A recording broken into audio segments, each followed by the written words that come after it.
Good afternoon, everyone. Welcome to New America. Thank you for coming today. We're very thrilled to have Chris Fussell talk about his new book. Chris is a fellow at New America, senior fellow at New America. He also teaches at Yale. He is the co-author of the best-selling book, Team of Teams, with General McChrystal. He is also a partner at the McChrystal Group, and was in the SEAL teams for a decade and a half.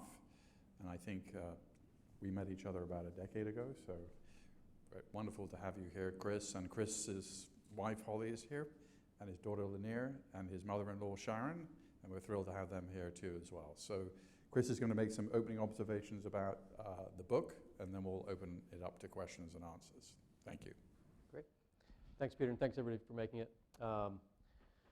If I seem a little anxious, if you have your 9-year-old daughter in the audience, it changes the dynamic a little bit.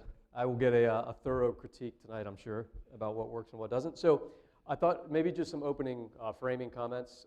Much of what we try to lay out in one mission is sort of an organizational structural argument from the special operations lens, but the work we've been doing since that time, I left the service in 2012, has been in a broad range of industries, and what we're seeing there is a very similar pattern to what we experienced on the battlefield going back 10 to 15 years.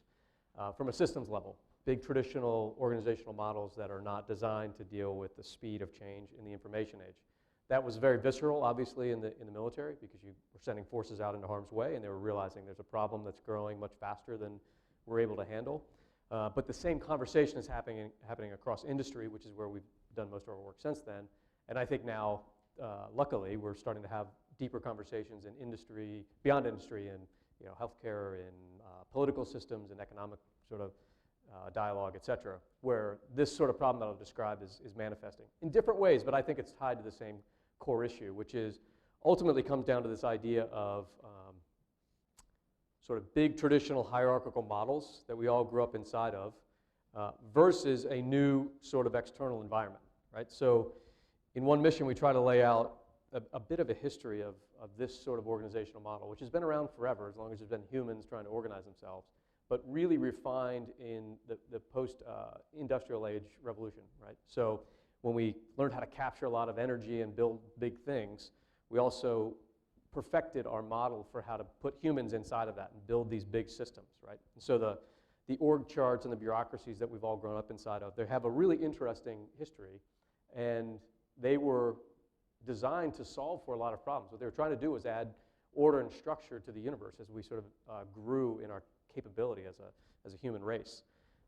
One of the underlying assumptions here is that these are designed to fight systems that look the same.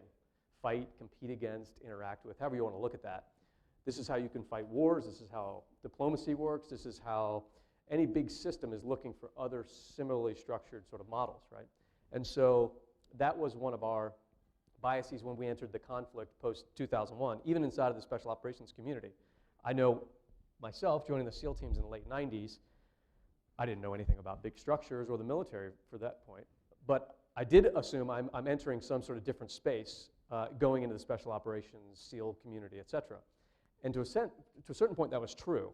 When you think about sort of the popularized version of small military units, what they look like is this, right? There's an org chart somewhere on the wall, and the lieutenant's in charge, whatever the case may be.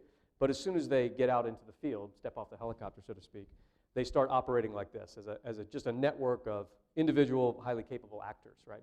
And so this is the structure that we had going into the fight. This is what all of our mentality was focused on.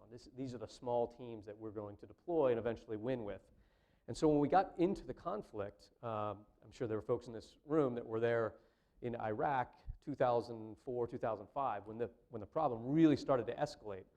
These teams were doing what they were purpose-built to do and doing it very well, going out and identifying problems and interacting with them, right? And every time they would you would go to a target, you would find new bits of sort of raw intelligence. Now, our bias about how systems work, especially when we started to think this is an insurgency, was that it must have some sort of shape like this, because if you're going to get big enough and remain organized, this is how you do it. And insurgents throughout history have done that. It's just they don't map it out so everyone can see it, right? They do this in the shadows, and then eventually they sort of stand up and they try to overthrow the state very quickly. So our assumption was Zarqawi as the big, very senior charismatic leader of Al-Qaeda, and then others that came behind him. They were building out some sort of model that looked like this. And our challenge was to see these lines. We have to find enough intelligence so that we can eventually connect these lines. What we didn't realize was, until nearly too late, but eventually we got a handle around it, was that this is what they're structured like. Right? This is just a distributed network of individual human actors that are not playing by any sort of traditional rule book, which is what these lines represent. There were folks like Zarqawi and others that had great influence over this, but they weren't sitting here. They were sort of super actors inside of the network. They could push more influence and they could drive more information flow, but removing one of them or going directly after one of them was not going to create some implosion because there was no hierarchy to rip apart like that. So the basic fundamental view on the problem was incorrect, right? And what we had missed, and I'd say broadly, USG policy, our partners, et cetera, what we all missed in the last 15 or 20 years was the effects that the information age was going to have on movements like this. And this is where it starts to cross over into industry, into politics, economics, et cetera, where I think we are still dangerously undervaluing the ease with which these connections can be made. So historically, there have always been networks out there, but there's an upper limit to how big they could get. It's your group of friends. You can only know so many people or get so many people involved in your tribe or your movement before it gets unstable. And then you have a choice. You either become this, and then systems like this can see you and say, okay, now you've grown up, you're going to play our game by our rules, or you split the tribe and you create sub-networks, right? It was very hard for these to scale to thousands of people historically, but now you've got a good enough idea, and these are ideas more than anything, and people are passionate about your idea, well, then you can communicate from your seat here with 1 million people around the world at light speed. So that is extremely disruptive. We're having this conversation in broad terms, but going back 10, 15 years, this was new thinking and very surprising to these traditional systems over here. So the first sort of realization and tension that we encountered, and then I'll pause and love to have some discussion on how we handled it, was the realization from these teams down here really that there's a new battlefield, so to speak, and it's right here. It's the intersection between these big traditional systems and this sort of constantly changing dynamic problem. Because the assumption going in, as we talked about, was we will go out, find new raw intelligence here, and we'll plug it into this hierarchy that we think exists. So our headquarters were covered with Post-it notes framed out like a hierarchy, PowerPoint slides. I'm sure there are people in this room that spent years trying to build those, right? And then you realize, okay, those are all a waste of time. And these teams started to say, hey, every time we put a piece of information into the structure we're hoping to see, and then make a next move based on that, when we get out there, this is a totally different problem. So we're never fighting the current problem. We're fighting yesterday's problem or 2 days ago problem. And that's natural in any system, right? You never get an exact snapshot. But these sorts of structures can't change nearly as fast as these. So this was literally a different army every morning in Al-Qaeda. And so I think we're seeing that sort of rapid change in other social movements, et cetera, in many other spaces beyond the battlefield. So that was the initial sort of tension that we started to feel. I'll fast forward to what the sort of the end state solution looked like, and then we can get into a discussion. The whole one mission and the team of teams concept was, it makes the process that the organization went through under then the leadership of Lieutenant General Stan McChrystal sound very clean and crisp, et cetera. There were a lot of sharp elbows. It took years to sort of muscle through this. And it was never formulated or drawn like this at the time. But I would argue what the system eventually became, and the model that I would strongly espouse that most organizations need to consider in today's world, is a dual structure, a hybrid model between traditional bureaucracy and the strengths of distributed networks. So, I'm sure many people are here familiar with the idea that it takes a network to defeat a network. That became the buzzword of the counterterrorism world. In hindsight, I think that's a half-truth, because this bureaucracy never went away. We never got so flat that we felt like we were all peers. I was not on a peer level, flattened level with General McChrystal, right? There was military order and structure because that has a lot of strengths to it. That's how you can scale, deploy, interact with other similarly structured organizations like the Pentagon, et cetera. You can't just become this massively decentralized entity and then cross your fingers and hope it all works out. But there were incredible strengths that Al-Qaeda was demonstrating by leveraging network methodology. Unbeknownst to them, I mean, I don't want to give them too much credit. I think they just stumbled into this. ISIS has since refined it a bit, and there's a deeper understanding there, but it's still not very academic, in my opinion. But layered inside of that, with a recognition that there's something to learn here, then developed a series of internal, interconnected, and constantly changing sub-networks. So these were individual actors or these small teams on the ground that were given the authority to cross-connect in as real time as they needed to reform themselves around that constantly changing problem externally. Then in time, these networks also started to extend external. So you would emplace individuals in other organizations around the world, partner groups that were critical of the fight, be that intelligence agencies, host nation partners, et cetera, who could or could not, it was up to them, change their structure. Some did, some didn't, and that was a choice left up to this organization.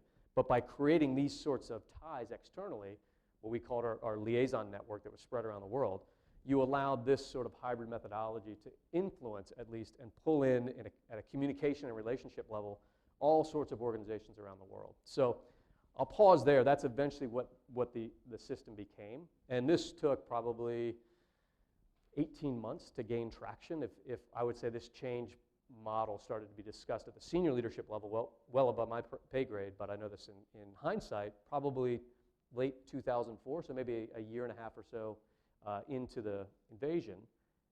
Probably took another 12 to 18 months for it to trickle down to the small team level so that these operational units on the ground realized there's something different happening here.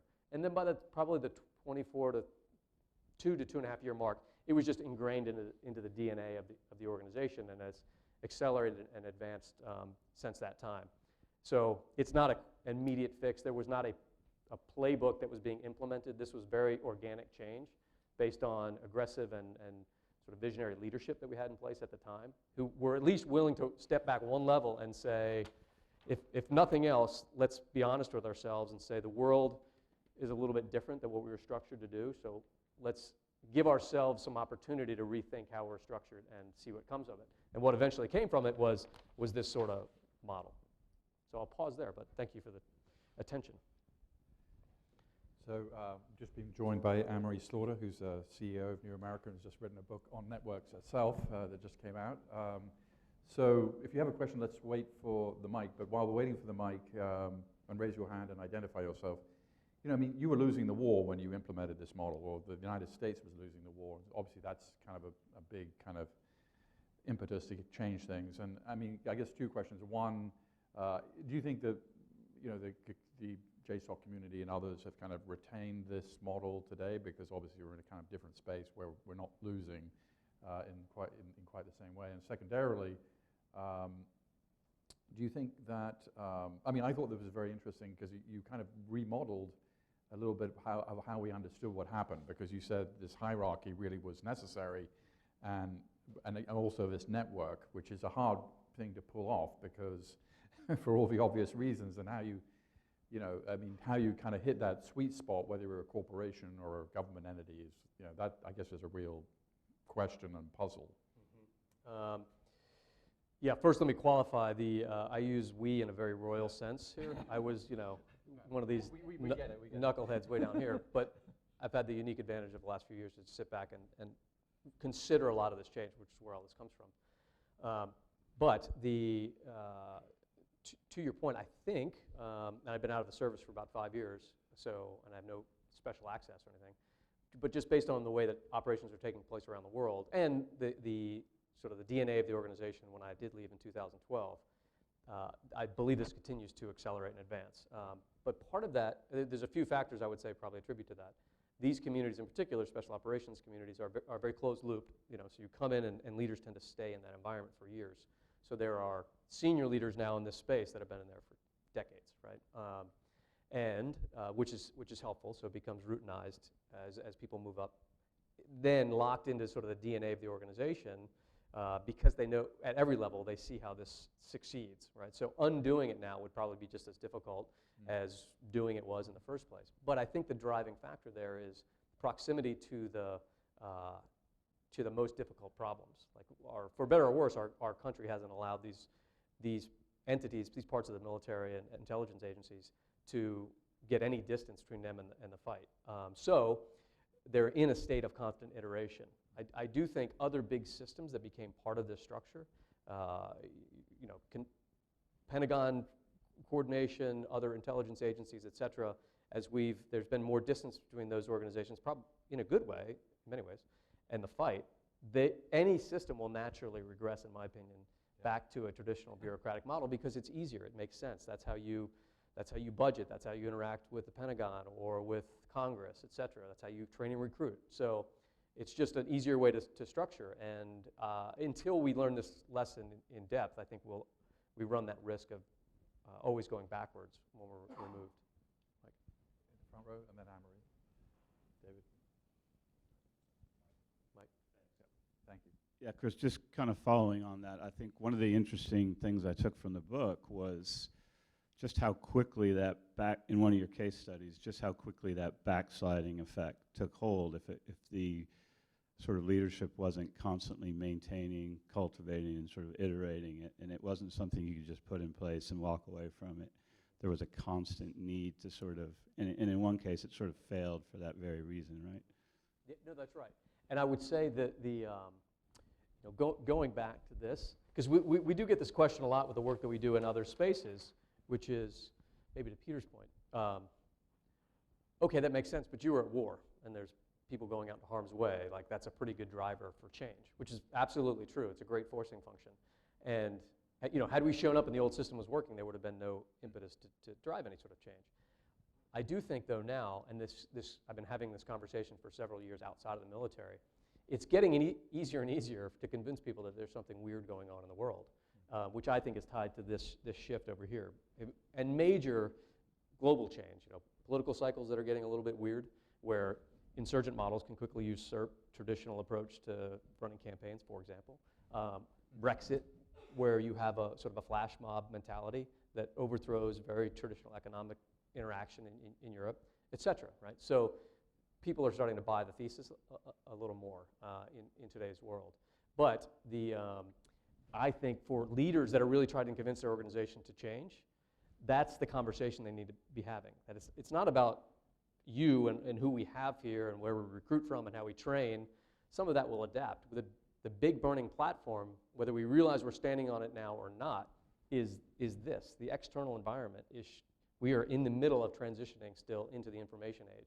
And if you deeply believe as a senior leader in a large organization that the 20th century model that was designed by your great-grandfather's boss is going to apply 10 years from now, then I think you're missing the bigger picture here. So that's the real risk that leaders can capture now.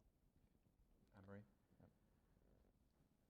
Did anyone else write a book on network theory? Because only one question. But my book on network theory relied heavily on your first book on Team of Teams. And indeed, when I present strategic network design, it always gets a huge boost when I'm able to refer to your experience and General McChrystal's experience in Iraq. People listen and think, and you created what I call an execution network or a task network. But I want to ask you about one dimension. I mean, if you can turn it to the back. So for this to work, you have got to convince the people at the bottom, as you said, the kind of foot soldiers, to be able to reach to the people at the top. And so I have two questions about that. One, how did you do that? That's hard, right? I mean, to get somebody at the bottom to reach out to the general without going up, that's a big culture change. But two, and I was just reading Ray Dalio's new book, Principles, and how he worked at Bridgewater, and he has this absolutely anybody should be able to talk to the boss. And yet my experience here, Peter's going to look at me, is when I've encouraged subordinates to walk right into my office and circumvent their boss and tell me their problems, their boss typically is not real happy about that. And I often really don't have the information I need in engaging with that person. Yeah. So how do you make it happen? And is it really always such a good idea as long as you have some hierarchy? It's a great question, and you're right, it's not easy. And Elon Musk put out a memo recently to his team advocating something similar to Dalio's approach. But I think a lot of those organizations, especially those types of leaders, they can get caught in this sort of Ayn Rand fallacy where, well, yeah, if you're Bridgewater and you recruit nothing but geniuses from brilliant schools, then you can sort of play with the model, right? But a lot of us are normal people down here at this level who are driven by other things aside from just pure intellectual capability. So I think probably coming from the military, I'm more of or at least historically, was more of a process person than a behavior person. Those two interplay, obviously, in an organization, and that's really what makes your culture, right? And what this started with was process change, which drove a behavior change. And the process change came from the idea that questioning, how do small teams do so well, right? We have these highly adaptable small teams. What do they do that works? Well, they communicate very organically. They trust each other. They have deep, deep relationships. I mean, that's unique inside the military, but special operations especially.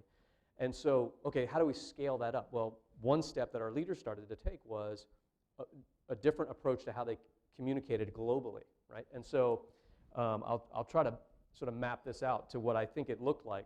If you think of the layers of any organization from strategic all the way down to your front line, to your point, they all operate on these different sort of wavelengths. You are looking at 5-year strategy for New America. You have, Fuzz in the middle trying to make sense of it all. And you have, frontline researchers that are moving very quickly on problems, right? And so when you want to get something down to this team here, historically what you do is you follow this, and there's a whole layer of human gates that you go through. And that doesn't work. It doesn't work anymore, right? But that sort of defines how fast you can do that, right? And so one approach is, well, let's just hack that whole system and anybody can walk into my office. Well, okay, but that's going to be really disruptive to this layer of the organization, right? And rightfully so. So instead of doing this sort of top-down, left-to-right approach over time, there was a recognition that, look, regardless of us trying to run our organization on this traditional model, there's a different sort of problem. It's also moving a long time because we all share that variable, whether we like it or not. But it is going like this. It's moving left, right, creating new relationships. It's growing faster than we can keep up with. And so there was it wasn't articulated like this, but a slow realization that if we keep playing this game, this problem has a whole new set of rules, right? So let's move to small team sort of approach to alignment. And that can't cut out the middle, right? So we started to live on these 24-hour cycles because there was a recognition that that's how fast this problem changes. Every morning it's different. And so every 24 hours, General McChrystal and the senior leadership team, this is where they put in these sort of infamous now global communication forums. And there would be 6,000, 7,000, 8,000 people a day on one single net communicating about the problem, right? And so we would spend the first 90 minutes talking globally and just having a bottom-up fed conversations, which is where the behavior side comes into it. Because the senior leaders are the only ones that can say, we're going to start this conversation here and pull up the latest information through all these levels. Tell me what you're saying. This is the equivalent of walking into your office, but they're doing it in front of 6,000 people in our case. That would create this small team understanding of what the problem looked like here at that very moment, knowing that it's going to be changing even as we're having this conversation. You could then decentralize down into these teams for these 22-hour windows. They could move with speed and autonomy because you're as aligned as you're going to get without checking in for permission over here, and then you would repeat. And so that's the cycle we lived on 7 days a week, years on end. Very aggressive, and I wouldn't recommend it, but somewhere in there, that cadence is what I think most organizations need to consider. How fast are we moving here, and how fast is this problem changing down here, and how do we resynchronize ourselves then like a small team? Anybody can layer in. I mean, you can put everybody on a conference call every morning if you want, but if you don't have... But the behavior from the senior level is what's most key to make those actually productive conversations. Following up with Anne-Marie's observation, so when you go and talk to organizations or NGOs or what, I mean, how do you, because obviously most organizations can't do a global VTC with 6,000 people, so how do you tell them about what are the ways to operationalize this? It starts with some the bigger question of, do you agree with this theory of the case? If so, then let's look at your current structure and strategy and sort of map that out at when it's at full tilt, when it's at optimal performance, what is it capable of doing? And then let's consider big recent misses, whether it's, you lost this deal because the right people didn't talk to each other fast enough. The West Coast office is dissatisfied because they're not getting information flows quick enough from the East Coast. Crisis management in big systems, et cetera, which crises now can move at accelerated paces, obviously. Those sorts of things that you can then map out and then compare that traditional structure. Somewhere inside of that, then we'll start to give you a focused look at where you need to speed up your communication and who needs to be involved. This one was dynamic because obviously you needed as many people to have that small team understanding because the problems moved so quickly, and you needed so much autonomy pushed down to that team on the ground because they are making very strategic decisions, sometimes multiple decisions in one night. But in most organizations, that cadence can end up slowing down to sort of a weekly or fortnight sort of basis, and that's much faster than the quarterly and annual cycle that the big traditional bureaucracy encourages us to follow, which is based on economic models that we designed. It has nothing to do with the external environment. I guess a related question is, a lot of corporate kind of enterprises are moving much more to like a Hollywood filmmaking model where you do something where you just gather a bunch of people together to do one problem, right? So how and I guess that's an advantage for this network thing. But there are other approaches for that kind of, it's not an organization like New America that's been around since 1999. It's something that's going to last for 9 months. They're going to do something very specific, and then they're going to kind of do something else. Yeah, in a good way, there's some pretty deep discussions going on these days around acknowledging that there has to be a new sort of model. Yeah. So there's the Hollywood model, to your point, bring all the smart people together and actors and make a film. You can apply that sort of thinking to any sort of organizational problem solving. There's holacracy, sort of a massively decentralized approach. There's the whole leaderless organization argument. There's buzzwords like flat and decentralized. So everybody's in this space right now. But honestly, I've yet to see something that, all of that sounds cool and fun and exciting and fast, but it disregards long-term planning. In the military, you're not going to design the next aircraft carrier through a network approach, right? That needs big players with long-term thinking, et cetera. You have to interact with Congress and play all sorts of funny games in that world. You can't just say, well, we're going to take a leaderless networked approach and still be able to interact with global systems, right? So that's why I believe this hybrid structure is the closest that I've seen to what right looks like. Well, then you raise a very good point about the Pentagon itself, which is, JSOC is obviously a much more agile enterprise than the main building across the river. Mm-hmm. And they are dealing, it seems, they have an industrial model in an age which is very different in terms, when you look at the F-35 or any of these big systems. Mm-hmm.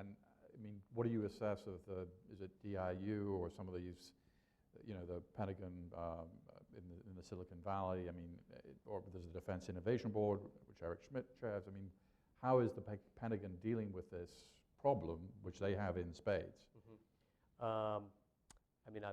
I haven't been in the building in a long time, thankfully, but I think it's unfair to just look at the entire DoD system and say, well, this is what the answer looks like. Mm. This is part of the answer, but there are also other sort of big things that they need to understand and incorporate into their thinking, which is why I think I'll throw out one more idea that may get to this.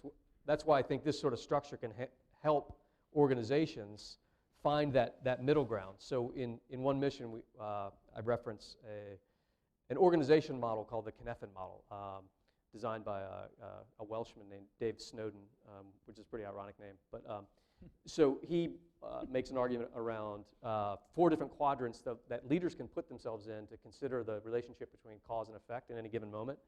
And everyone's lived in all of these spaces. Simple, complicated, complex, and chaotic. And this is an old theory around when I enter a situation as a leader, I need to quickly digest what's the relationship between cause and effect. Can I know it immediately? Is it sort of hammer and nail? That's simple. Is it predictable, but probably outside of my scope as an individual, so I need to put the right team together and make sure that structure is appropriate. So I have the right SMEs in the room, and that can be 15 people, that can be 50,000 people. The underlying assumption here, though, is if I have the right level of folks with understanding, I can predict what's going to happen next in my environment. That's, you know, the Cold War, that's international diplomacy for the 20th century, et cetera. Then you cross this invisible line here where you go into a complex domain where things can't be predicted. And this side tends to be dominated by these structures. This side, I think, is where most of us live on a day-to-day basis, is dominated by this network methodology. This has always been there, but before the information age, you could live over here, and special operations is a great example of that. You could fight a war over here, World War II, and you could send the Rangers over to deal with these small little headaches that were going on around the battlefield. There were networked complex issues, but they couldn't scale, right? In the information age, boom, we're all on this side of the field, whether we like it or not, and these things are growing exponentially. In a chaotic environment, this is like we've just been through with, you know, natural disaster and 9/11, et cetera. You'll never really be able to digest the cause and effect relationship. The tricky part here is you can, if you spend enough time and energy, you can reverse engineer what just happened. And we wasted a lot of time in Iraq trying to do this because you think you're still over here and you say, ah, there it is, we figured out how that happened. But in reality, you're never going to see that pattern again. So it can create a dangerous behavior for organizations because then they're trying to pattern recognize and they're never going to see it again, but you can convince yourself that you are. Chris, I have to ask you, since we're 2 blocks from the White House, because I've seen you draw this in the past, applying this model to what happened in the last election. Sure, we can talk politics. Because it's a very fruitful way of looking at it, I think. Yeah, I would say, and I'd love to hear people in the group agree or disagree. I think, and I am not a political scientist theorist by any level, but I do think this is a ubiquitous argument about what's going on in the world. So, and I've never been closely involved with campaigns, but as an outside observer, I think you have, you know, big D, big R systems. There's a party structure that exists, you know, regardless of political cycle we're in, and then you get candidates that come in, and they come in with different levels of structure, you know, and then they plug into this model. So it's not their job to maintain this model during the off cycles. Then these models, they've been around forever, and they go to big systems that they can rely on, depending on which side of the fence they're on. And big systems like unions, Wall Street, you know, these big verticals that are very degrees of organization, right? But they have charters, like here's what we represent, here's the new party. We're constantly negotiating what we represent, and when the new candidate comes in, we're going to start checking off stuff on our list. And then, if we get enough stuff on our list checked off, we go down to our part of the electorate, just the body populace down here, and these tend to channel as well. You know, I have interests that, you know, span this full range, but my most top priorities are here, here, and here, right? And so that's historically how you play the game. You said, here's the things I can get for you and you and you, and you bring me these voters, et cetera. And so there was a very structured way to making order out of the chaos that's down here in the population. Well, I think what we just saw with Trump was he came in with a really weird system up here, as we all know, totally disregarded how the game should be played at this level, and was smart enough to go here and say, what's on the list? Okay, I'm going to incorporate just in my language and how I present the number one thing on all of these lists, right? And then I'm going to usurp this whole model through digital media. I'm going to bypass you. I'm going to certainly bypass you. I'm going to go right down here, and I'm going to start addressing directly all of your concerns, right? And so I've got your number one on my list. I've got your number one on my list, et cetera. And over time, he builds out this flash mob, this massive movement that allows him to punch, most importantly, right here into the middle, right? So he builds out this huge network. Obviously, we saw the results of that. The problem with that, and it's manifesting in a lot of ways, but one of the major problems with that, I think, is, and this is not a political statement, this is sort of a warning of how can you govern through this model? How can you lead an organization if that's the basis of power for the senior leadership? Because if this is your network, and I've decided to vote for you or be in your organization because you checked off my number one concern, and you checked off this person's number one concern, and they happen to be the same, therefore you and I are now connected.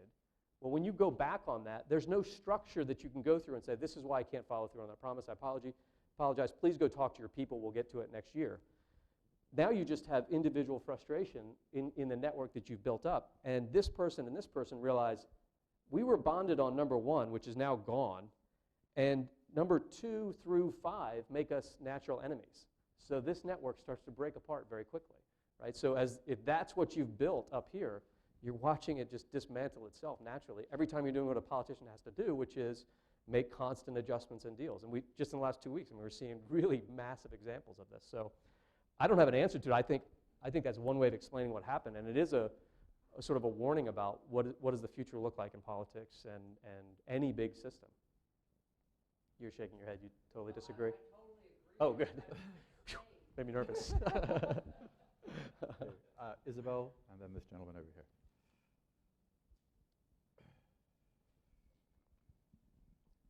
Hi, I'm Isabel. I'm Anne Marie's assistant, and I have a question.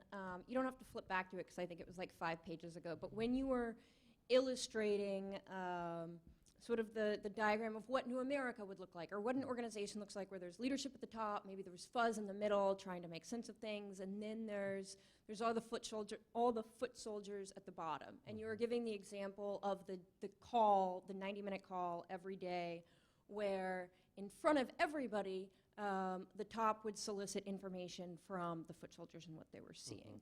My question is, because there's so many people at the bottom, and if this is happening on a day, if something like that call is happening on a daily basis, is there any vetting? What gets determined for what people at the bottom volunteer information? Because there's a lot out there that is just noise, or that isn't going to be useful to the top, or whatever. So what is the sort of winnowing process to make that time valuable, and who gets selected? Yeah.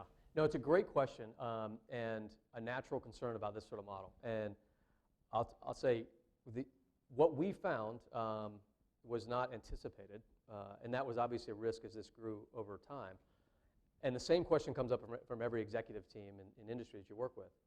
What actually takes place, and this is why there has to be real discipline around the approach to this. You have to stick to it. You have to make sure that people want to be part of that system and attend with regularity. Not just attend the communication forum, but attend mentally. They're there as part of the group. What you do is you create just a series of human filters inside your sub-networks. So in the traditional system, this is where it becomes counterintuitive. You'd say, I don't have to be involved in all that. I'll just tell you what's going on in my world, and I'll send it up through the reports or whatever the case may be. And 30 years ago, there was less going on externally. It didn't change as fast, right? So that was a reliable system. Now there's 1,000 new things changing in your world every single day. If the only approach you have is the bureaucratic system where I email my boss or whatever, that's why we're all flooded with too much information, I think, depending on those old models. In a new structure, it doesn't happen overnight, but once there's an understanding at all levels of the organization, what really matters, it allows people, the foot soldiers to your point, to be those filters and say, okay, 1,000 things just changed in my world, but here are the 3 that matter to everybody. If I don't have that access to listening to senior leaders and listening to other people in the organization articulate how they're seeing the problem, then my default is, well, here's all this stuff, and somebody up there will figure it out, right? Because that's how I kind of cover my backside in a traditional bureaucracy. In this sort of model, the onus is on those people inside the organization to say, I'm an active listener, I understand what we're trying to accomplish, here are the 2 or 3 things that I should be talking about right now. And when new people enter, they'll go into the laundry list of stuff, and you have a peer network that quickly stands up and says, you're sort of wasting everybody's time right now. It's okay, we understand this is a new behavior, but we all understood 8 through 10 on your list yesterday, so let's move on, right? So social embarrassment is a powerful tool in this. Peer adjustment. Yeah, right. However you want to. Yeah. But the transparency does really help those sorts of behaviors, for sure. Can I ask a quick Yeah, please.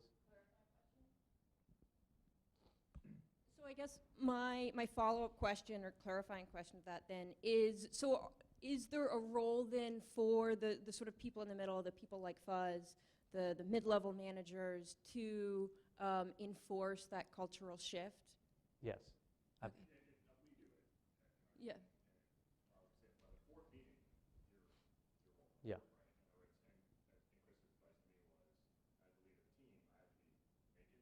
naked. Yeah.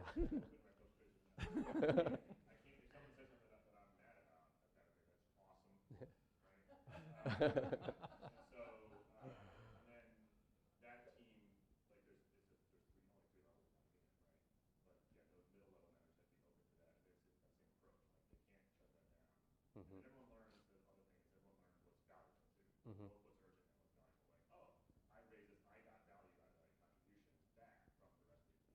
Mhm.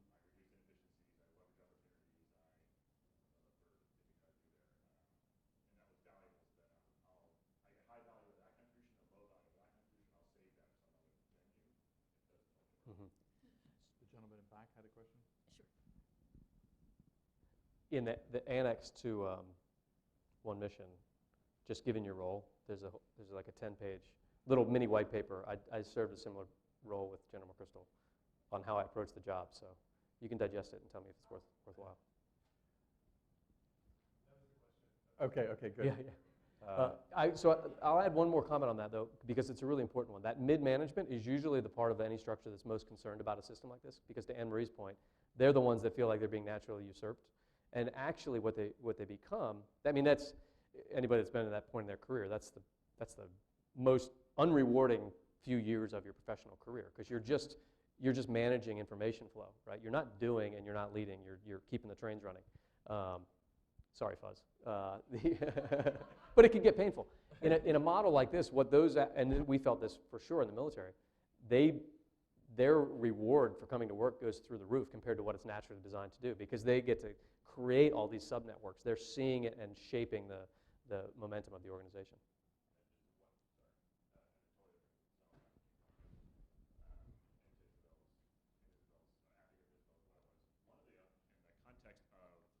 Grabbing teams from the org chart, from different parts of the org chart, and throwing them at something, right?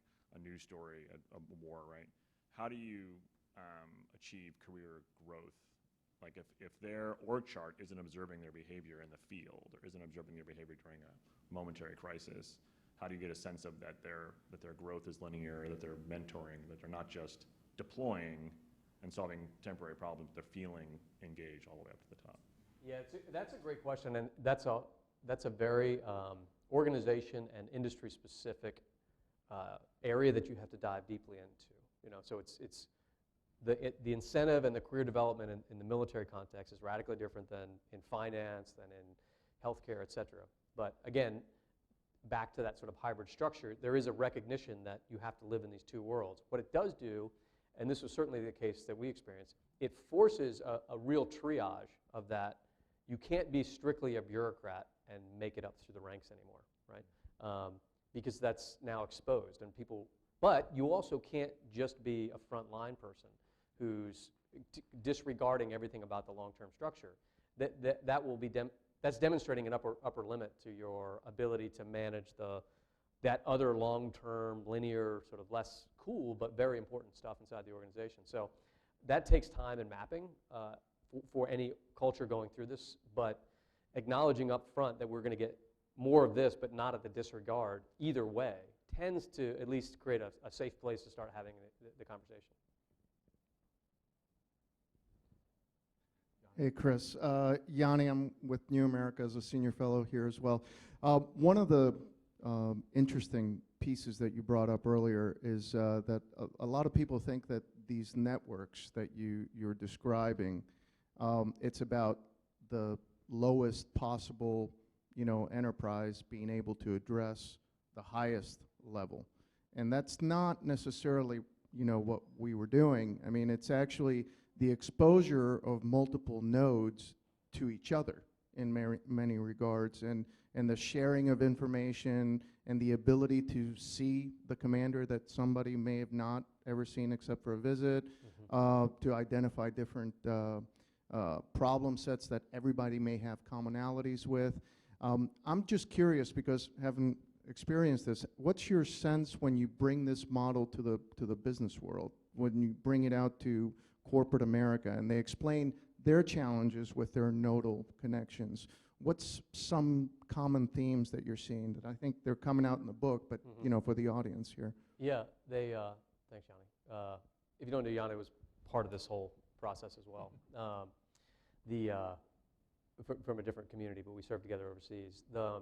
The concerns are, there's some common ones around, and some that have come up.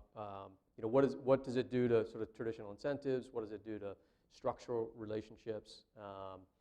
And all those you can sort of predict. What you really have to do with with senior leaders is convince them that, A, there's something different going on in your environment, so let's map that out. And then if you can really get them focused in on that, and most people are ready to have that conversation these days, then that usually ties back, they'll say, oh, that's why we have this matrixed part of the organization, or which finance loves to do, or that's why we build out these cross-functional teams to identify this new upcoming problem. A lot of stuff that we tried back in the old days, right?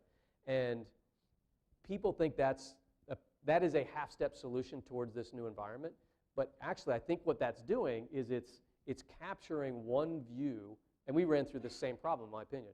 It's capturing this one view of what the network looks like right now and saying, there it is, this is unique, it's out of domain for any of these verticals. Let's create a matrix or a cross-functional team and they'll solve that issue. And you put it together and there's a performance spike because, but that problem is changing as you're putting together your matrix or whatever it is. And so 3 days, 3 weeks, 3 months, whatever, that starts to dip off. But by the time the performance dips off, it has become its own little mini bureaucracy, right? And then back to the sort of the incentive and career tracking structure, in some organizations, you're not going to promote until you've led a part of the matrix or led a cross-functional team. Then people are incentivized to convince you that the problem's still there because this is my one opportunity to show I can lead a cross-functional team. So it can actually be doubly negative on the organization. There are some areas that CFTs and matrix, they make total sense. But the big difference here is that these sub-networks change as quickly as they can based on the environment. And that comes with a whole new level of trust from senior leaders to empower their organization to do that. To get them there, you have to convince them what really matters. This network is not about you connecting with this person on the front line. Because to Anne-Marie's point, you can open your door, you can do that anytime. You can force that as a senior leader, especially in the technology age, right? You can plug everybody into their conference call and they'll be there.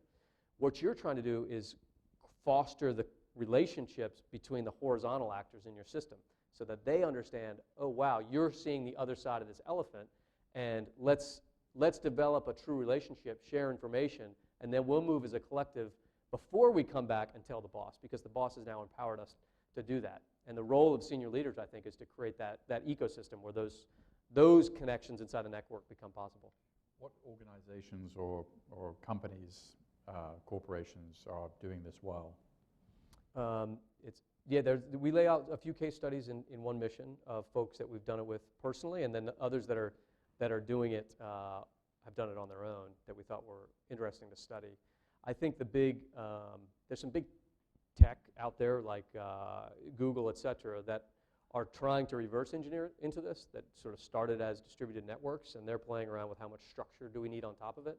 Most organizations obviously are like us, coming from the other way.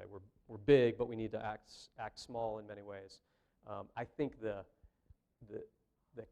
systems, the spaces that are thinking most deeply about this right now, number one in my mind is healthcare, because it's being attacked from so many different angles, and it's a naturally networked space, right? Because you walk into a hospital and nobody really works for anybody, and they all work for somebody, right? So it's really confusing, and they have all these outside actors between regulation and insurance, et cetera. So that's becoming very hard. So they're looking aggressively, and they don't want to throw away the big structure, nor should they.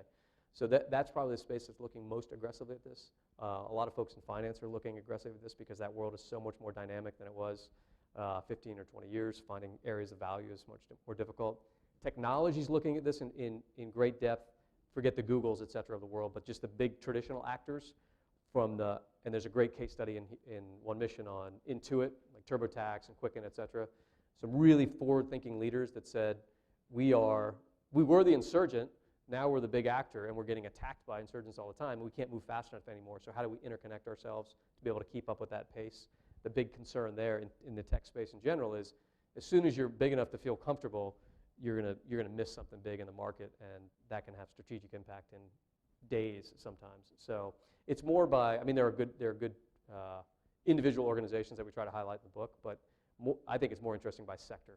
Yeah, the classic case to me is Blockbuster and Netflix. I mean, they both have the same model, and Blockbuster is like totally gone, and Netflix is probably one of the world's biggest entertainment companies. No, that's right. I think there's an interesting, and this applies to, what I'll say here applies to the battlefield as well, right? So if you think about one advantage we had, we still do on the battlefield, is a lot of the problems were derivative of sort of the technology curve that's growing exponentially, right? So early Al-Qaeda 2.0, say AQI, they jumped off that technology curve and just started leveraging social media, et cetera. I mean, they were not sophisticated about it, but they were better than we were.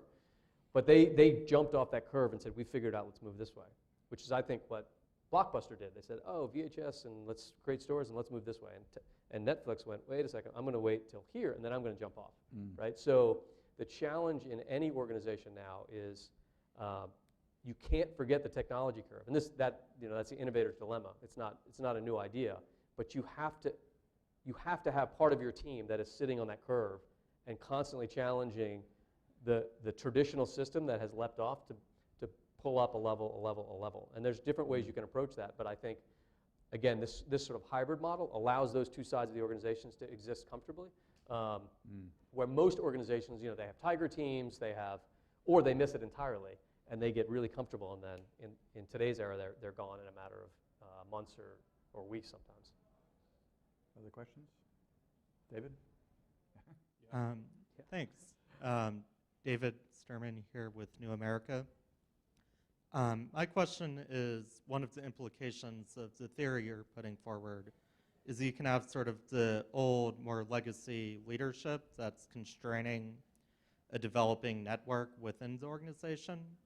When you're facing an enemy that you're trying to deconstruct their organization, like Al-Qaeda or ISIS, I'm wondering what thoughts go into evaluating whether it will actually be beneficial to knock out sort of leadership or other more established parts of the organization that act more like the legacy tradition, whether it's a mini statelet, whether it's territorial control, whether it's taking that drone strike to assassinate the leader or middle management, especially in context of some studies that suggest drone strikes have actually increased violence because the leadership was controlling it and the network below actually wanted to engage in more indiscriminate violence.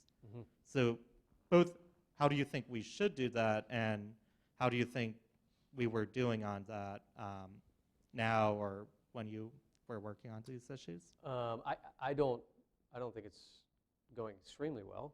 If you think about how long we've been at this game, but if I was going to try to influence this conversation in one way at the sort of geopolitical level, it would be if you really look at these problems through a network lens. We're hooked on finding the nodes, right? Because that's a great soundbite, and you can put resources towards it, et cetera, and it feels like you're making some sort of success. But we've sort of proven that that's a really hard way to get out of these problems. It's a very important part, but it's not the sole solution. In my opinion, what keeps networks together is not the individual actors, but the story that they're all part of, right? It's the connections that matter. And my 2 cents is why does ISIS still exist? Why is there going to be a 4.0 after they're gone? It's because that story is still really powerful. And that story is tied to disenfranchisement, bad leadership for generations, and trying to reclaim a culture that was once very strong and powerful and reflected around the world, which is now completely alienated. So there's a really powerful story that are bonding those individuals together. That's where the strategic effort needs to go, which is aid, which is not cutting the budget to State Department, which is introducing those other actors in military terminology far left of bang and trying to settle these issues before they become kinetic. Once you're in the kinetic phase, you can stay there as long as you want, but what you should be trying to do is de-escalate so that you can get into back into sort of left of bang theory. And for whatever reason, we're not going there. I think General McChrystal actually said as much, and he said that we killed Zarqawi too late. If we had killed him 18 months or 2 years previous, it would have really altered that organization. But by the time we killed him, it was too late. The organization was already humming along. potentially. But the narrative is just too good at this point, so you have to attack that. But your theory of the case in Iraq was indeed that decapitating leadership was not really the answer. It was taking out the middle managers, right? Right. And that if you really take them out, and AQI was basically out of business by 2010. Yeah, and I'm not advocating.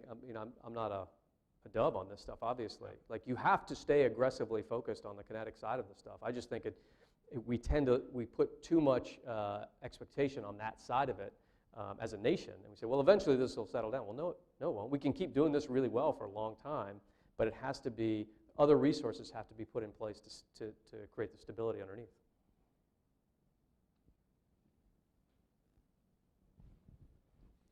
Hey guys, Brian Costello. Thanks for the conversation today. I find all this stuff really interesting. I've read Team of Teams, have not yet read One Mission, but it's on my list. So I am an attorney here at one of the big law firms. I'm wondering what a junior person in a big organization can do to implement some of these changes. Mm-hmm. And I'm also interested in whether you've taken a look at any law firms or other entities in the legal field. So the bad news is for junior up leadership on this is very difficult. Right? This is a cultural change in the organization ultimately, which it really is a top-down decision. The good news is, maybe like to Fuzz's point, you can certainly run your peer network and you can anchor that almost back to like the Hollywood model discussion to say, look, no one's going to care if all the junior attorneys are getting a lot of good stuff done, right? So figure out how to create those sub-networks, and eventually someone will ask, wow, how you guys are really solving problems fast. How is that working? And then you can share the model up. But you have to, you're not going to be able to convince senior leaders of this until you just prove results, right?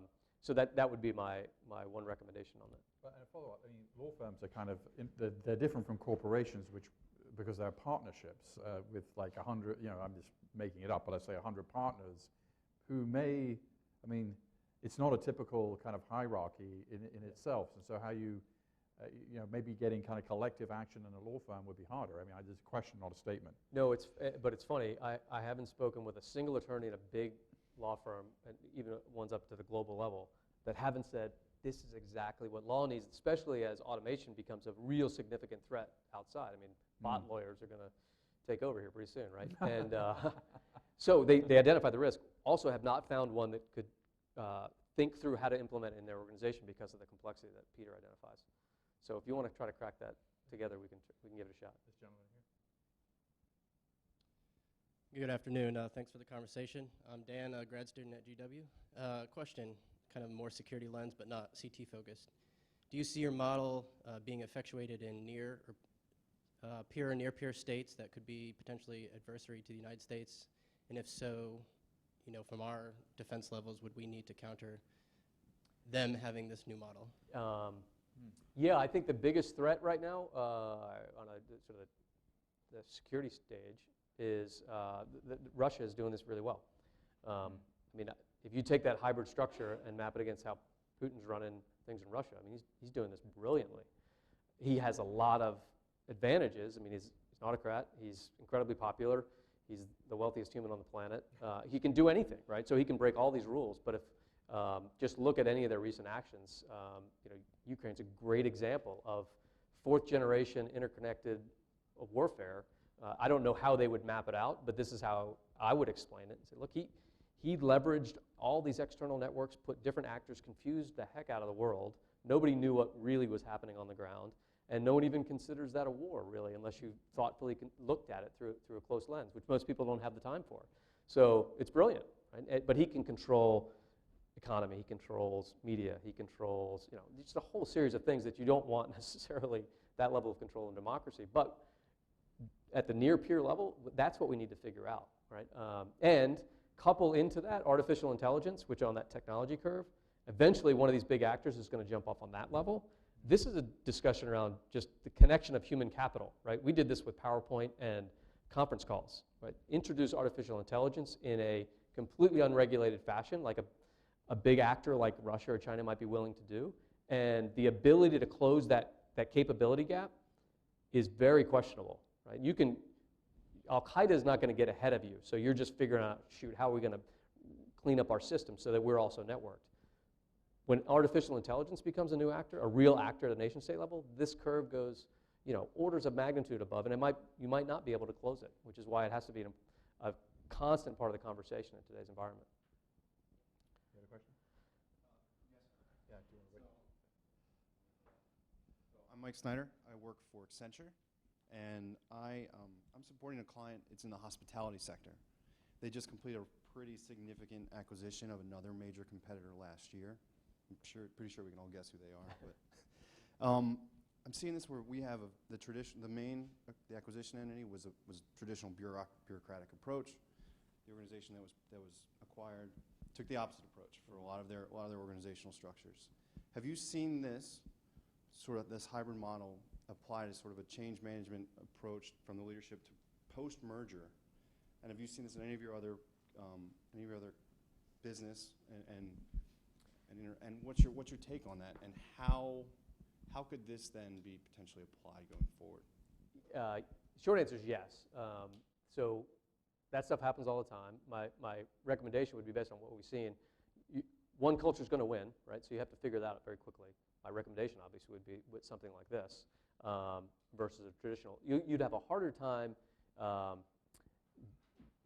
re-engineering the more dynamic culture that you acquired to become a traditional bureaucracy without losing all of your talent, right? Your talent's just going to exit the building if that's the model you go to. Yeah, which is the real risk, right? So learn from those networks and try to incorporate that some up into the bigger system would be my advice. But more so than anything, most mergers don't go so well, right? That's not new thinking. But it's not because the due diligence wasn't there. You have to do that before they'll allow it to happen. It's not because the economics don't make sense. The people won't support it from an investment standpoint if the numbers don't add up. And it's not because the business isn't needed, et cetera. People look hard at those different verticals.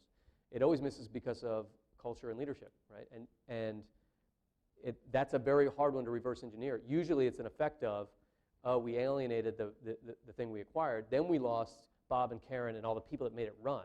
We lost that red line network. We filled their seats with other people, but in 2 years, it's just not the same thing we bought, right? So, and the temptation is just, hey, let's just get in line.